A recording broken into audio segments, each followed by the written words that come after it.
राधे राधे दोस्तों, क्या हाल चाल है। आपका हमारे इस चैनल पे पीवीएम पे स्वागत है। इसमें हम प्रैक्टिस सीरीज 11 तक डिस्कस कर चुके हैं। तो इसमें जो है चैप्टर 7 चल रहा है अभी, न्यूटन्स लॉ ऑफ मोशन, जिसमें बहुत सारे ऑब्जेक्टिव क्वेश्चंस हम डिस्कस करेंगे। तो आप इस चैनल को सब्सक्राइब करिए, लाइक करिए, शेयर करिए ज़्यादा से ज़्यादा। देख रहे हैं बहुत सारे लोग जो है इस चैनल को देख रहे हैं लेकिन वो शेयर नहीं कर रहे हैं, तो बहुत सारे लोगों के पास ये जो है इंफॉर्मेशन अवेलेबल नहीं है कि किसी चैनल पे प्रैक्टिस सीरीज जो है कराई जा रही है, जिसमें कि जो है UP PGT TGT GIC lecturer LT grade BPSC और इस तरह के जितने भी कॉम्पिटिटिव एग्जाम्स हैं जिसमें जो है फिजिक्स से रिलेटेड ऑब्जेक्टिव क्वेश्चंस आते हैं। तो हम आपसे रिक्वेस्ट करते हैं कि आप इसको ज़्यादा से ज़्यादा शेयर करिए, लाइक करिए, सब्सक्राइब करिए, जिससे इस चैनल का ग्रोथ हो और हमें मोटिवेशन मिले इस चैनल पे ज़्यादा से ज़्यादा वीडियो अपलोड करने के लिए। ठीक है, तो चलिए अब हम शुरू करते हैं प्रैक्टिस सीरीज 12। इसमें क्वेश्चन नंबर 150, क्वेश्चन नंबर 150 कह रहा है कि student sees a jet plane flying from east to west. ठीक है, when the jet is seen just above the head, the sound of jet appears to reach him making an angle of 60 degree with the horizontal from east. If the velocity of sound is v, then the velocity of jet plane is। ये यूपीटीआईसी 2015 में पूछा है, बहुत ही easy question है। अब direction आप जो है यहाँ से बना लीजिए, इधर ईस्ट है, this is west, this is north, this is south. कह रहा है कि जो जेट है वो ईस्ट टू वेस्ट जो है फ्लाई कर रहा है ना, इधर के साइड में। तो यहाँ पे सपोज करिए दिस इज जेट। ठीक है, तो when the jet is seen just above the head, the sound of jet appears to reach him making an angle of 60 degree with the horizontal from east. East से जो है ये 60 degree का angle बनाते हुए जो है इसकी साउंड जो है, इस कोई यहाँ पे जो है स्टूडेंट है उसके हेड के ऊपर जो है जेट आ रहा है। ठीक है, दिस इज जेट। ये कितना एंगल है, 60 डिग्री एंगल है। तो इसका जो साउंड की वेलोसिटी है ये भी है। ठीक है, तो हमसे क्या पूछ रहा है, the velocity of sound is भी then velocity of jet plane is. Velocity of jet plane इधर इसका कंपोनेंट हम निकाल लेंगे, तो v cos थीटा आ जाएगा, v cos 60 डिग्री। तो this is v cos 60 degree क्या हो जाएगा, v इंटू कॉस 60 की वैल्यू कितनी होती है, 1/2। ठीक, तो यहाँ से v/2 हो जाएगा। तो answer is v/2। Option number D is the correct answer. ठीक है ना। अब अगला क्वेश्चन डिस्कस करते हैं 151, क्वेश्चन नंबर 151। तो जिसमें दिया है कि ये 60 Newton crate rest on a rough horizontal surface. एक 60 न्यूटन का जो है क्रेट है जो हॉरिजॉन्टल सरफेस पे जो है रेस्ट में है। ठीक है, suppose that this is 60 Newton. ठीक, ये जो है कोई हॉरिजॉन्टल सरफेस है जिसपे ये रेस्ट में है। ठीक है, 20 Newton horizontal force is applied on it. इस पे जो है 20 न्यूटन का फोर्स जो है अप्लाई किया जा रहा है। मीन्स इस पे जो है हमने 20 न्यूटन का फोर्स अगर अप्लाई कर दिया 20 न्यूटन का। ठीक, if the coefficient of friction और mu s, coefficient of friction जो है म्यू एस दिया हुआ है 0.5 और एंड म्यू के, ये स्टैटिक कोएफिशिएंट फ्रिक्शन है, ये जो है काइनेटिक।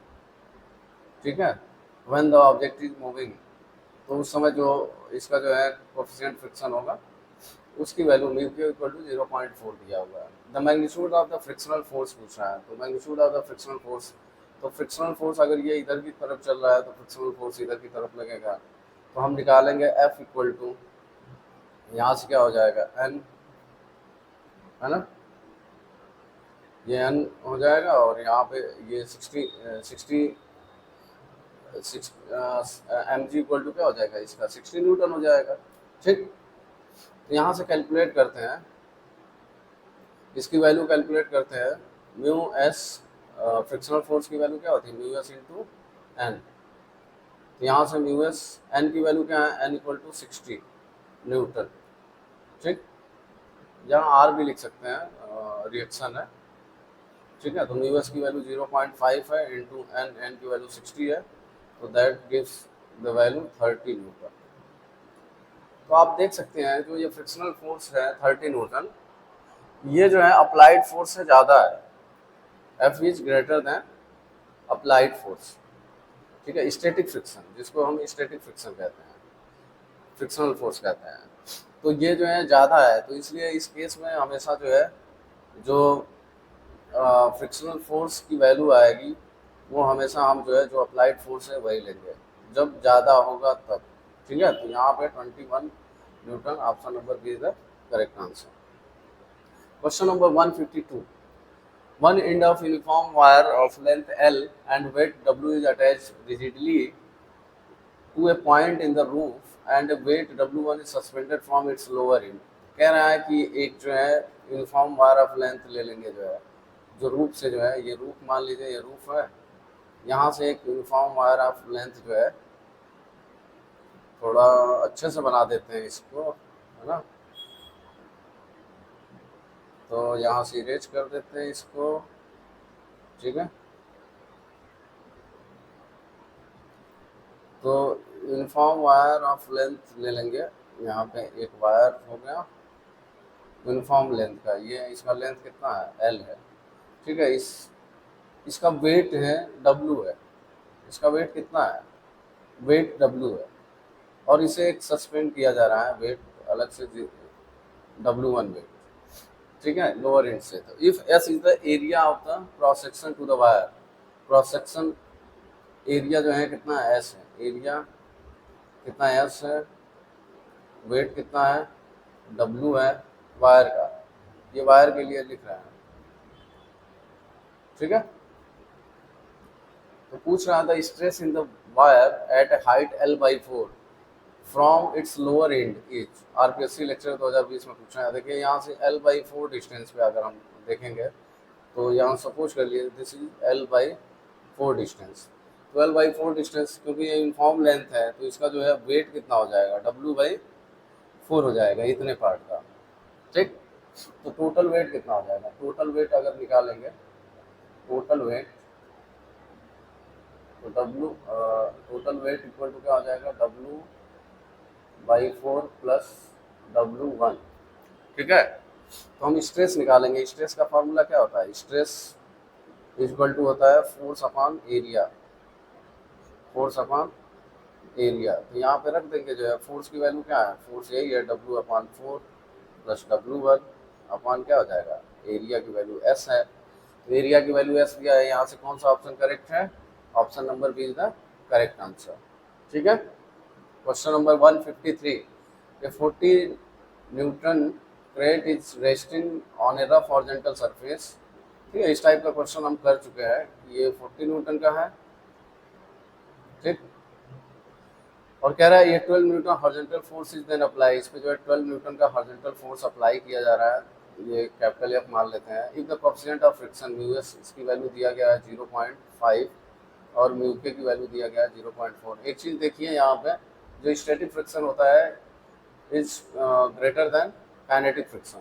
ठीक है, जब मूव कर जाता है कोई बॉडी तो उसका फ्रिक्शन क्या हो जाता है, कम हो जाता है, तो उसका coefficient of friction is also 0.4 is less than mu S static friction. तो यहाँ से फिर उसी तरह से हम निकालेंगे कि जो है एक हॉरिजॉन्टल सरफेस पे ये रखा हुआ है, तो ये मूव करेगा तो इसमें 12 न्यूटन का फोर्स लगाएंगे तो इस पर एक स्टैटिक फ्रिक्शन काम करेगा। तो उस फ्रिक्शनल फोर्स की वैल्यू क्या हो जाएगी, F S equal to mu S into N हो जाएगा, नॉर्मल रिएक्शन। तो दिस इज 0.5 इंटू एन की वैल्यू 40 न्यूटन है ना, तो यहाँ से कितना आ जाएगा, 20 न्यूटन आ जाएगा। This 20 Newton is greater than applied force, तो इसलिए जो है क्या हो जाएगा, जो फ्रिक्शनल फोर्स आएगा वो कितना हम कंसीडर करेंगे, 12 न्यूटन कंसीडर करेंगे। ठीक है, यहाँ से वैल्यू क्या आ जाएगी, option number B 12 Newton.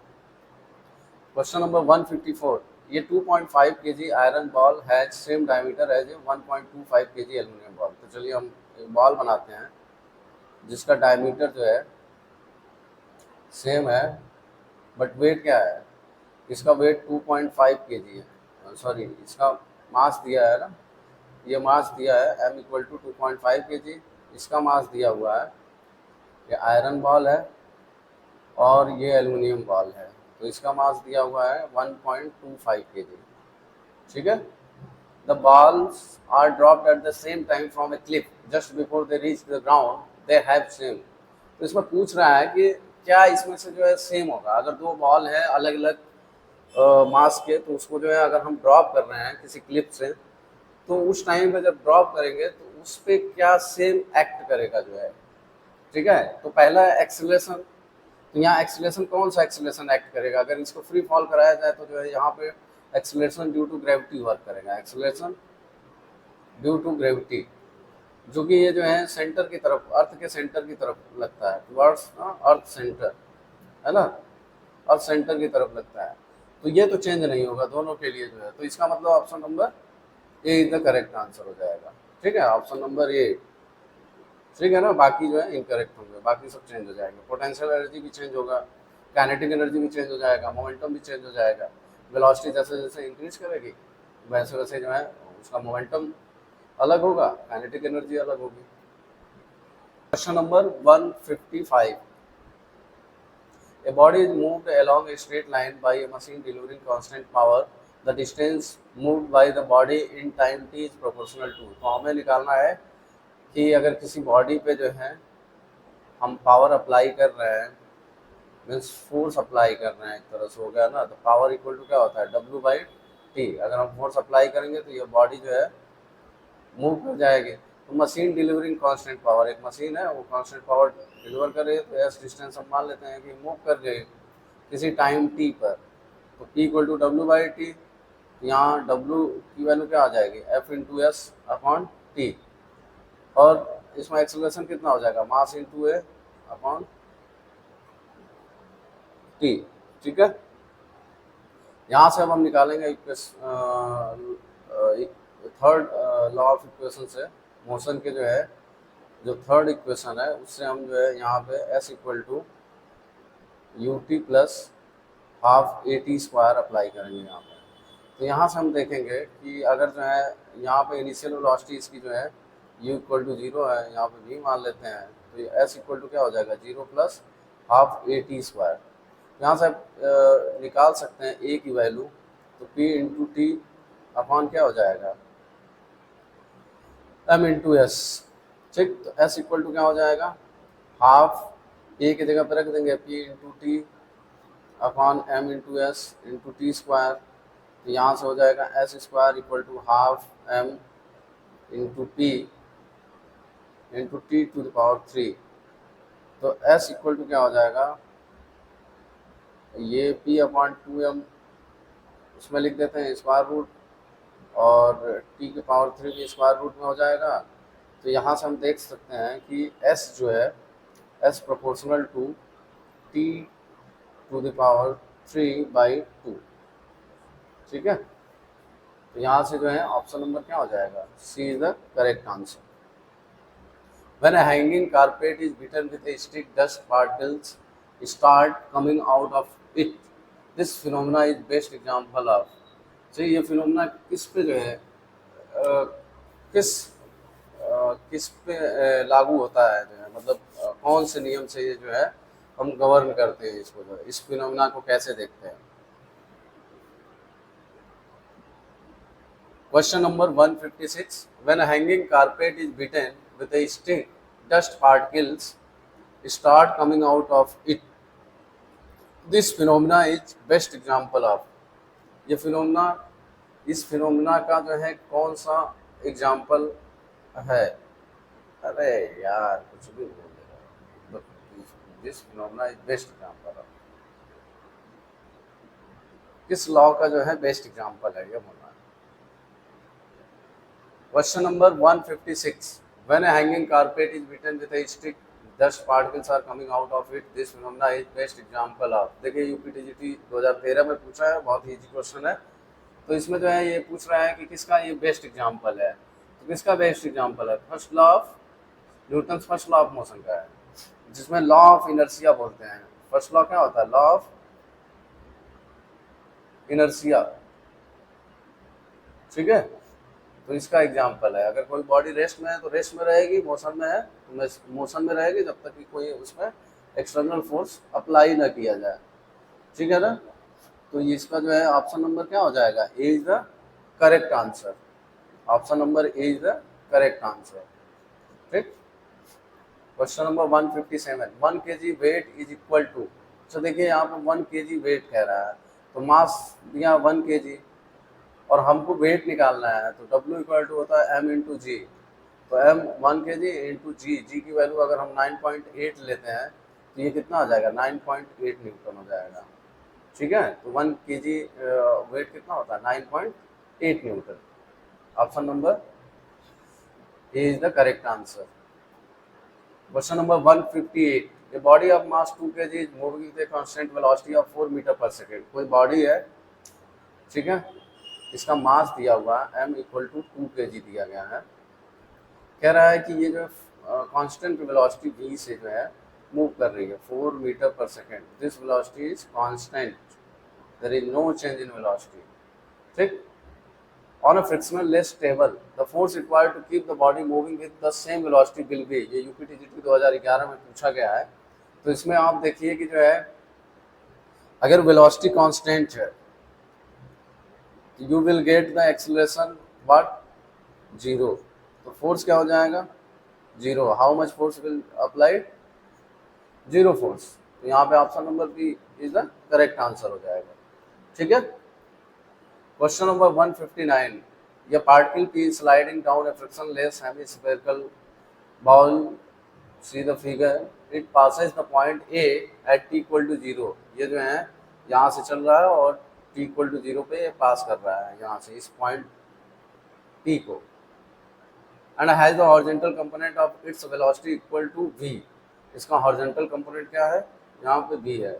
At this instant, ये beat q of the same mass, same mass का एक, दोनों का मास जो है क्या है, M P equal to M Q. दोनों का मास क्या है, सेम है। ठीक है। Ejected from A at T equal to 0, यहाँ से ये भी इजेक्ट हो रहा है along the horizontal string A B with speed v, ये भी सेम स्पीड v से जो है। Let T P and T Q represent the respective time taken by P and Q to reach the point b। तो आप एक चीज़ ये देखिए कि जो है इसके लिए एक जो है डाउनवर्ड जो है पी पॉइंट के लिए पी बीट के लिए डाउनवर्ड एक एक्सेलरेशन वर्क कर रहा है जिसको हम कहते हैं एक्सेलरेशन ड्यू टू ग्रेविटी। तो इस वजह से ये जो है थोड़ा ये फास्ट चलेगा। ठीक है। तो ये फास्ट चलेगा तो इसका टाइम जो है कम लगेगा। ठीक। तो इसका टाइम कम लगेगा इसके कंपेयर टू क्यू बीट के। हाँ, तो ये option number A is the correct answer होगा।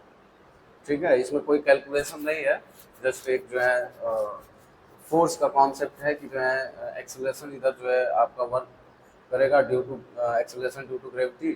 बाकी इधर एक भी कंपोनेंट इसका जो है वेलोसिटी का इधर आएगा।